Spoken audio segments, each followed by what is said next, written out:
রাত যত গাঢ় হয়, শান্তিপুরের গলির ভেতর থেকে ভেসে আসে অলৌকিক শব্দ।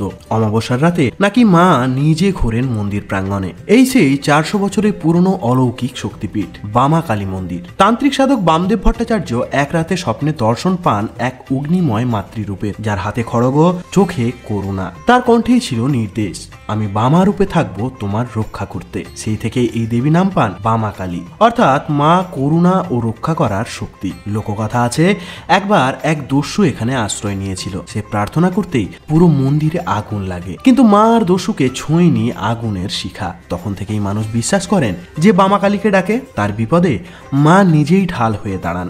আজ অমাবস্যার রাতে এখানে তন্ত্র সাধনা হয়। বিশ্বাসীরা বলে এখানে ভয় নয়, শুধু মাই জেগে থাকেন। মা বামা কালী যেন শেখান, অন্ধকার যতই গভীর হোক, আলো সবসময় মায়ের দিকেই ফিরে আসে। জয় মা কালী।